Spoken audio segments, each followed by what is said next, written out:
अब आइए हम बात करते हैं इंफीरियर ग्लूटियल नर्व की। तो बहुत आसान है, इसमें कुछ नहीं है। इंफीरियर ग्लूटियल नर्व हम बताएं कि L5 to S2, और यहाँ पे हम इसका लैंडमार्क बता दिए कि ये पायरिफॉर्मिस मसल जो है इसी के नीचे यहाँ पे देखिए ये हमारी इंफीरियर ग्लूटियल नर्व प्रेजेंट होती है, और इंफीरियर ग्लूटियल वेसल भी यहीं प्रेजेंट होती है, और ये सिर्फ मोटर होती है, सेंसरी नहीं होती, जैसा कि हम पहले बता चुके। और ये ग्लूटियस मैक्सिमस को सप्लाई करती है, और ग्लूटियस मैक्सिमस का काम क्या है कि ये एक्सटेंसर होती है मेनली, और ये एक्सटर्नल रोटेशन भी कराती है। ठीक है, तो देखिए बिल्कुल ग्लूटियस मिनिमस और मीडियस से बिल्कुल अलग है। मीडियस और मिनिमस में क्या था कि वो एबडक्टर थी, मेनली एबडक्टर थी। ठीक है, क्योंकि ये देखिए मीडियस और मिनिमस जो होती है ये साइड की तरफ होती है। ठीक है, इस वजह से जब ये कॉन्ट्रैक्ट करती है तो पैर बाहर की तरफ आता है, इस वजह से ये दोनों एबडक्टर थी मेनली, और ग्लूटियस मैक्सिमस पीछे की तरफ होती है, इस वजह से जब ये कॉन्ट्रैक्ट करती है तो पैर पीछे जाता है, इस वजह से ग्लूटियस मैक्सिमस जो होती है ये एक्सटेंसर होती है।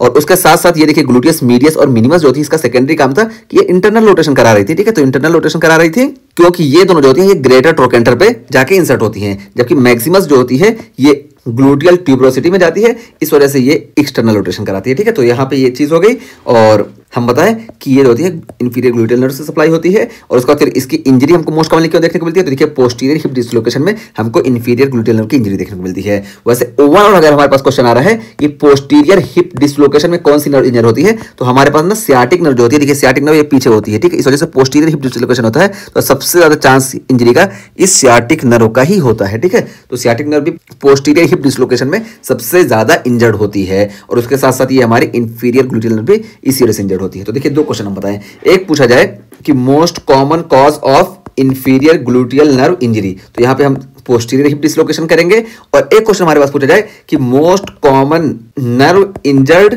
ड्यूरिंग पोस्टीरियर हिप डिसलोकेशन, तो यहां पे हम टिक करेंगे सियाटिक नर्व। ठीक है, तो ये दो हम क्वेश्चन बता दिए। तो इस तरीके से ये हुआ। और यहां पे देखिए अगर इंफीरियर ग्लूटियल नर्व की इंजरी हो रही है तो हमको देखने को क्या मिलेगा, तो देखिए डिफिकल्टी क्लाइंबिंग स्टेयर्स, तो स्टेयर चढ़ने में हमको दिक्कत होगी। क्यों?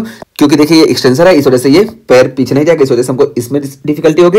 इसी तरीके से हमको राइजिंग फ्रॉम सीटेड पोजीशन, तो बैठ के उठने में भी हमको परेशानी देखने को मिलेगी, क्योंकि पीछे से ग्लूटियस मैक्सिमस काम नहीं कर रही है, इस वजह से एक्सटेंशन हमको नहीं देखने को मिलेगा हिप जॉइंट का। और इसके अलावा देखिए लॉस ऑफ हिप एक्सटेंशन, तो देखिए हिप का एक्सटेंशन हमको लॉस देखने को मिलेगा, इसी वजह से ये दोनों परेशानी हमको देखने को मिलेंगी। तो यही यहाँ पे बताया गया। तो ये हमारा इंफीरियर ग्लूटियल नर्व का भी टॉपिक कंप्लीट हुआ। अब आइए हम बात करते हैं पुडेंटल नर्व की।